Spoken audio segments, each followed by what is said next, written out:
Okay, good afternoon, students, families, and supporters. My name is Valerie, and I work with the New Student and Transition Programs Office. We are so glad you are joining us for today's session on paying for college at Stony Brook. During this session, we have representation from the Student Accounts and Financial Aid offices. To start off the session, we will hear a little bit from each of our panelists. From there, we'll open the floor for your questions. We also have some work study students joining us today that will be facilitating some of your questions. This session is being recorded, and access to the recording will be available on the same page that you logged into. Feel free to submit your questions throughout the session, and we will get to answer as many questions as we can. With that, I'd like to introduce Eric Anderson from Student Accounts. Hello, thank you, Valerie. Again, this is Eric Anderson from Student Accounts. I'm going to share my screen and we'll get started with how you're paying your bill.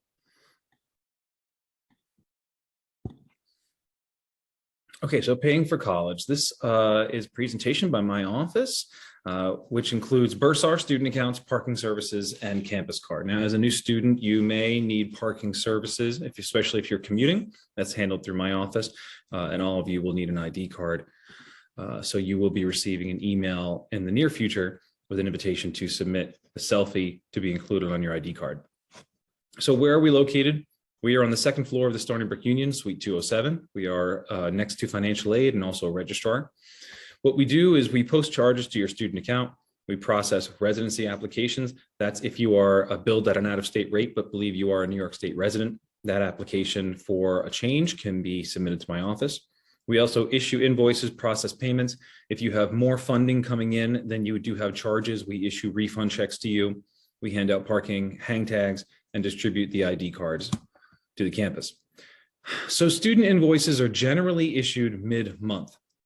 They are always due on the 15th of the following month. E-bills are sent to your stonybrook.edu email account. This is basically just an email that says your invoice is ready to be viewed, and then you'll go to your Solar account to view it. Hard copy invoices are not sent unless you are delinquent, and that's at the end of the term. So if you're waiting by your mailbox for an invoice, it's not going to arrive unless you forget to pay. Invoicing schedules you are entering during the spring, which means the invoices have just been issued. They were issued on Friday. So if you were enrolled in classes or had housing or meal plan charges, you would have received a billing notification email to your Stony Brook email account Friday or Saturday, and also Solar messages went out today. Those should be popping up on your Solar homepage. For summer, if you're enrolling, issued in May, June, and due in June 15th, and then the summer 2 invoices issued June and due July 15th. When you cycle around to the fall, invoices are generally issued in early July and due in August. Holds and late fees. So if you forget to pay or are not able to pay and miss a due date, holds and late fees will be applied. We just don't put a hold on after the first due date, which for spring is next month on January 15th. The reason why is students are still swapping and adding and dropping classes, and the hold would prevent that. So we will put a late fee on for everyone but a brand new student. So as a new student, you get a first late fee forgiveness. We don't put that on your account. And also the holds for the first month don't go on. But any due date after that, you will get a hold and a late fee. Holds and late fees are applied the day after the due date, which would be the 16th. And per SUNY policy, the late fee is up to $50 per month, not to exceed $200 for the semester. Liability. So if you need to drop below full-time for any reason, it's important that you are familiar with liability calendars, because if you drop classes below full-time after a certain date, you may incur charges, a percentage of the tuition and fees that you owed.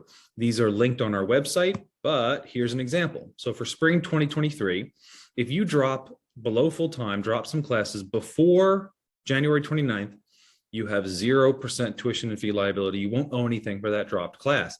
However, if you drop between January 30th and February 5th, you'll owe 30% of the cost of that class, and it slides upwards towards 100%. So it's important, if you're going to drop below full-time, you are familiar with these calendars and the costs that you will incur. So tuition fees, course fees, etc. These are all available and listed on the Student Financial Services website, which is stonybrook.edu/SFS. This is where we have our most up-to-date information. The spring 2023 rates were posted last Friday. So you'll be able to go to our website and check out those rates. And they look like this. So for an undergraduate, the top section is yours if you're a New York State resident. The bottom section is for out-of-state residents. And we have these charts for all the disciplines, undergrad, grad, MBA, school of social work as an example, and they're all available on our website.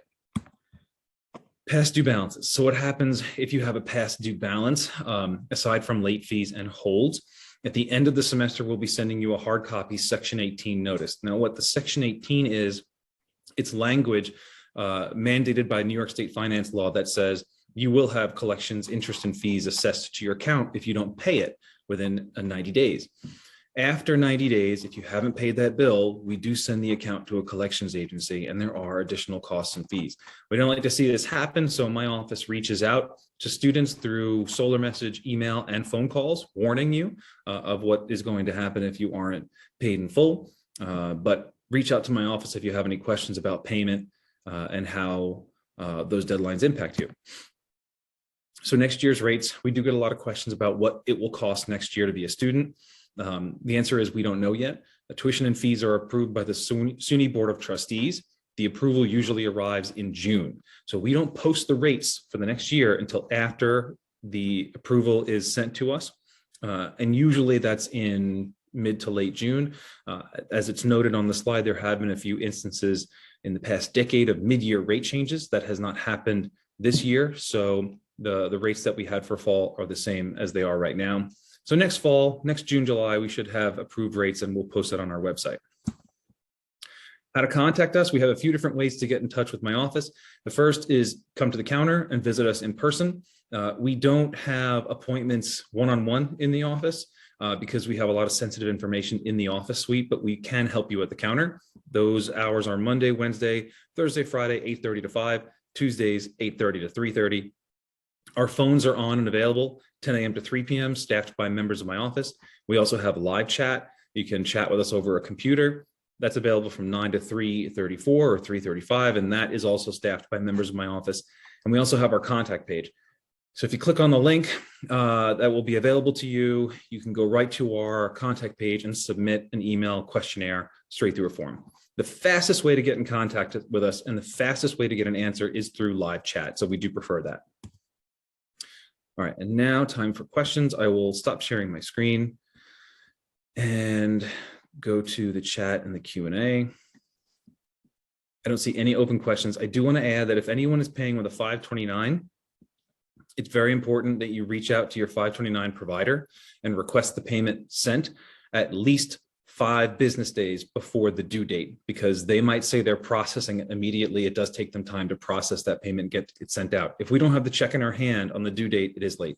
And then lastly, if you are an international student and you're paying with international funds, you have to use Flywire if you do not have a US bank account. Flywire is the only international payment processor that we have at Stony Brook vetted and partner with.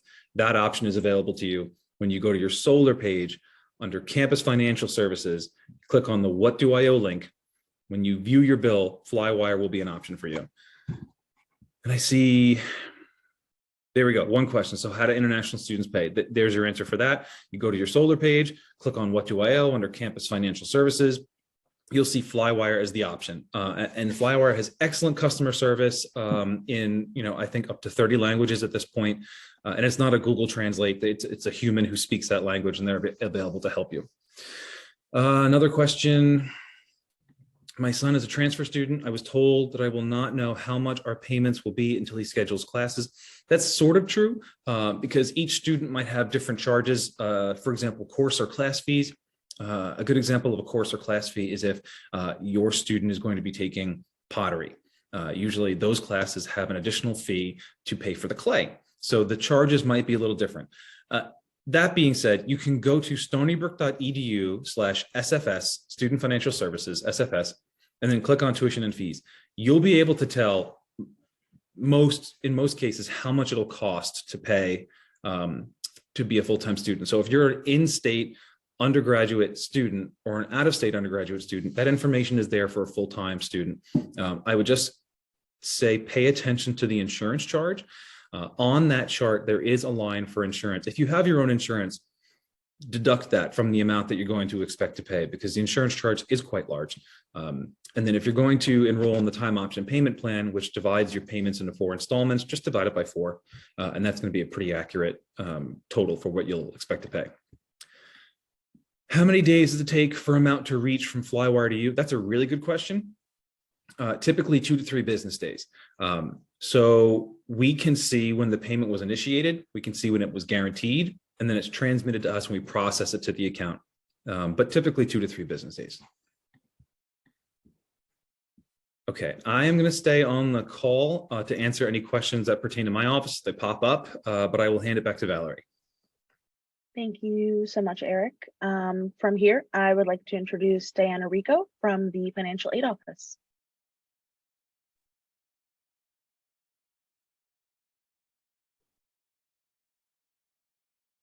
Okay, good morning, everyone. How does the Financial Aid Office communicate with you?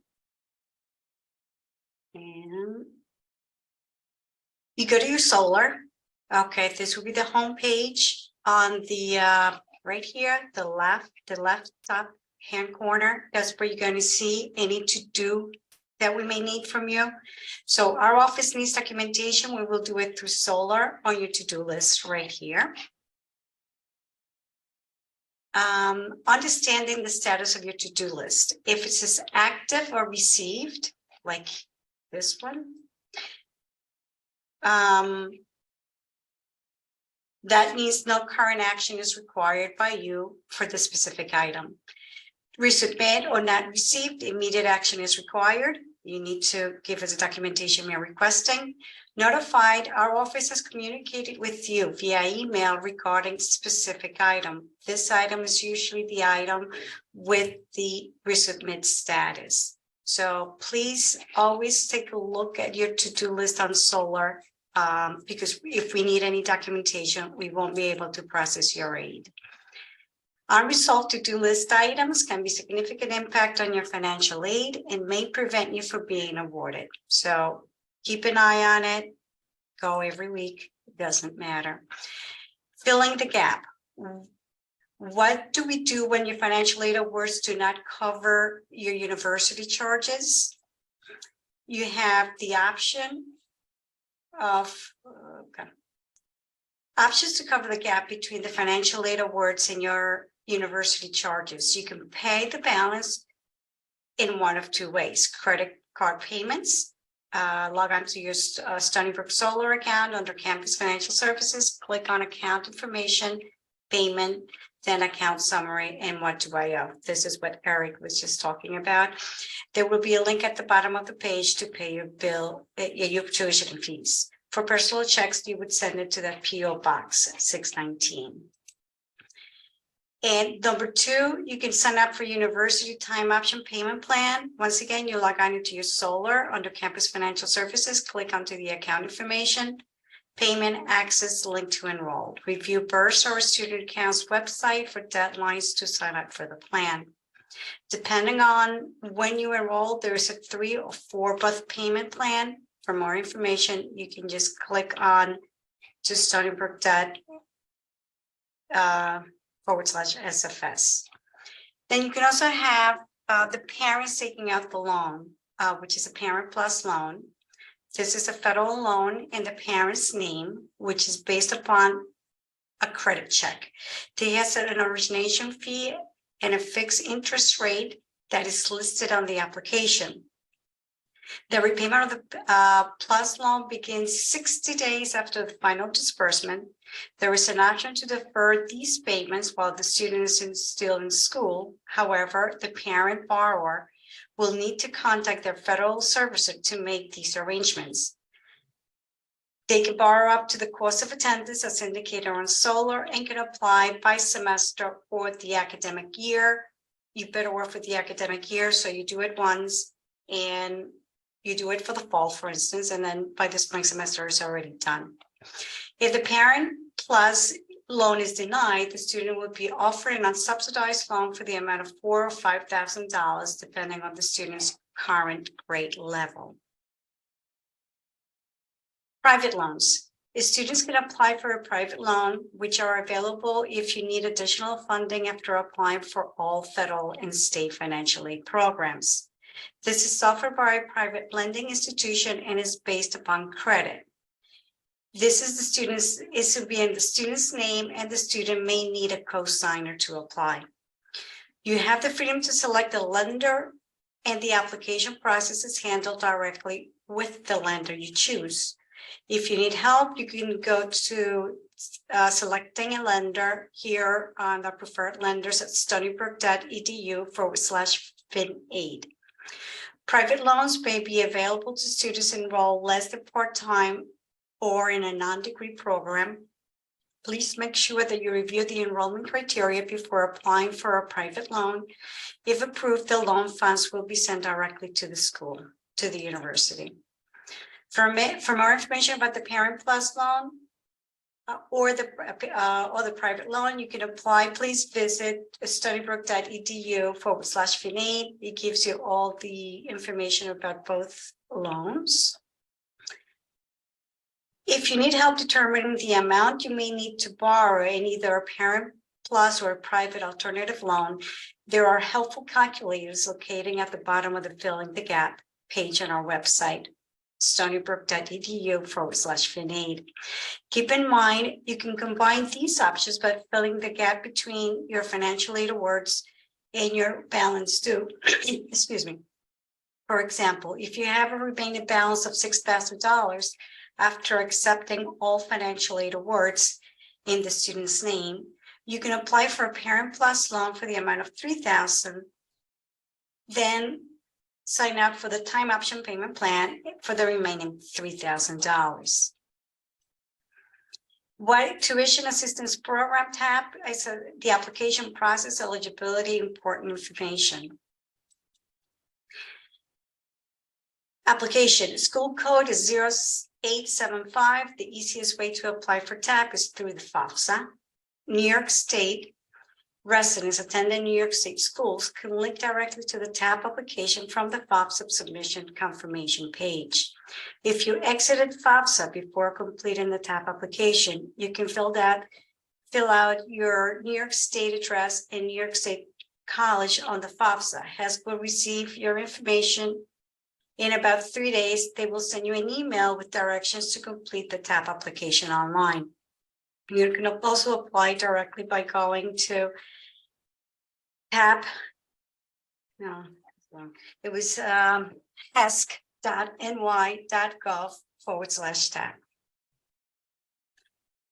To receive an award through the tuition assistance program, the applicant must be a U.S. citizen or eligible non-citizen, be a legal resident of New York State for at least 1 year prior to the start of the term, enrolled in an approved program of study in a New York State post-secondary institution, be matriculated, which means that you're going towards a degree, not be in a default of any student loan, not exceed an income limitations established by the program, enroll as a full-time student taking 12 or more credits applicable towards your degree. Primary major, DEC or SBC requirements per semester to receive TAP or New York State scholarships. Students must earn a letter grade in the course. A student cannot get a GPNC or withdraw from the course that is considered to be part of those 12 credits. And for the full list of eligibility requirements, please visit hesc.ny.gov for TAP will be /TAP. TAP certification summary page. In an effort to provide TAP recipients or applicants with means of gauging their progress towards meeting New York State criteria for TAP eligibility, we have developed the TAP certification summary page on Solar. Students and advisors will find the page helpful during the registration when TAP recipients must select a minimum of 12 credits that are required for either their major or SBC/DEC requirements. The students are strongly encouraged to make all registration changes 2 days prior to the deadline date. This would ensure their course enrollment can be viewed and confirmed for the 12th degree application credit regulation. For more information regarding TAP, please visit our website, stonybrook.edu/FinAid, or by visiting the New York State Higher Education Services website, which is hes.ny.gov/TAP. Money Smart Seawolves. The mission of Money Smart Seawolves is to provide students, faculty, and staff with knowledge they need to make sound financial decisions. This information is on this website. Will teach you how to manage, save, invest your money, provide you with proper skills to make decisions when it comes to taking out a loan or credit card, or to guide you through some, excuse me, some of the most important financial decisions you will have to make in or outside the classroom. Once again, for more information, you can just visit stonybrook.edu /money. If you have any questions, you can contact our office via email, finaid@stonybrook.edu. You can give us a call at 631-632-6840. And we are open, the phones are open from 10 to 3, Monday to Friday. And this is the fax, 631-632-9525. Or you can stop by our office located at Stony Brook Union Suite 208. And the office hours are usually 8:30 to 5, except Tuesdays, which is 8:30 to 3:30. And that's it.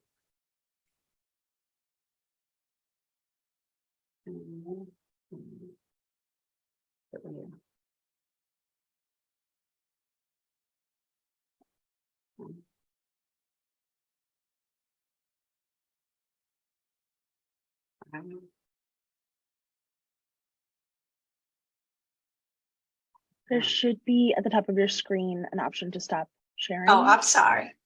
No, you're fine. Oh, stop video. Okay. Got it? Yes. No, I think you just turned off your camera. I'm Here, sorry. I apologize. No problem. I got it for you. Thank you so much, Thank you. Diana. I'm so sorry about that. No problem. Does anybody have any questions for Diana about financial aid? Feel free to throw it into the Q&A section.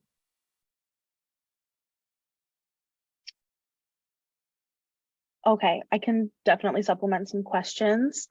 So one question that we receive frequently is, how will students know if they receive TAP? Students will they could go to their account on HESC, and they will be able to see if they got anything. Also, if New York State is requesting any documentation, they have to do it through the HESC account. Everything for TAP is between New York State and the student. We just post the aid. And what we get the notification from HESC, and we'll post it onto their account if they're eligible for it. Thank you. You're welcome. Another question, how much should we apply for with a loan if we are not sure of the amount? Should we apply for the maximum? Okay, that depends. A loan is a loan, and you do have to pay it back, so that's something to keep in mind. But if you're not certain, you can always request or accept the maximum, and we can always reduce it and send back whatever the difference is that you don't want. You just let us know, and we'll reduce it. Wonderful. Is there any financial aid for non-US citizens? Unfortunately, the students have to be either US citizens or permanent residents to get any federal aid. When it comes to TAP or Excelsior, they have for DACA students, but they have to meet whatever the requirements are for DACA for them to be able to see if they can get, but that will be only state aid, no federal aid. Okay, does anyone have any questions in general for the financial aid office or for student accounts for Eric? Oh. Okay, we do have a question in the chat for you, Diana. For determining aid for spring 2023, what income year is used by the university? Okay, we use the FAFSA, and that will be the 22-23 FAFSA, and that would be the 2020 tax returns. It's 2 years prior. Okay, thank you. Any other questions?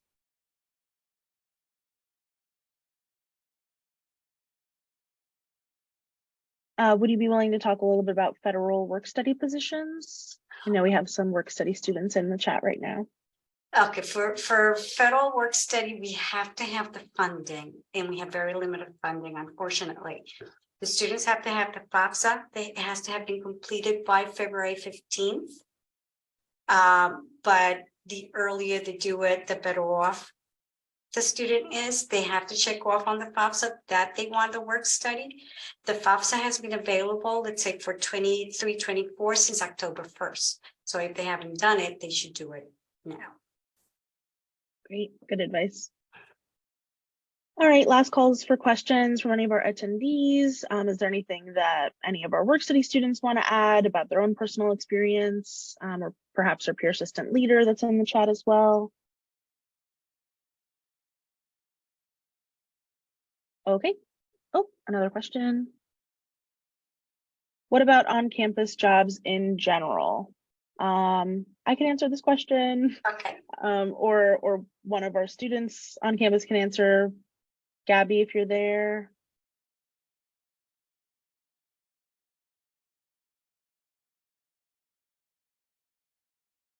So sorry, my mic was muted. Can you guys hear me now? Yes, thank you. Yeah, okay, I can take this question if you guys don't mind. Sure. So for on-campus job, throughout the semester, they offered on Handshake, the app Handshake. So if you guys are looking for like a specific job on campus, you can select filter, and they list a bunch of part-time jobs you guys could apply for through that app.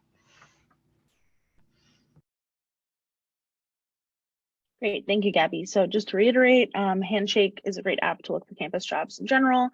Throughout the semester, they're constantly posting different jobs that are available for different students, for undergraduate students. We have a lot of different departments on campus. You know, you can even work for campus dining.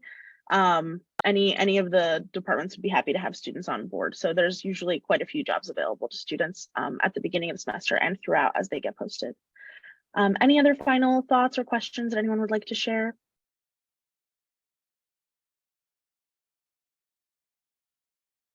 Okay, lovely. With that, thank you so much again to Eric and Diana for being here with us today. And thank you all for joining us for this session. If you want to go back and watch the session, it will be available on our YouTube page. But that's all I have for you today. So thank you and have a great afternoon.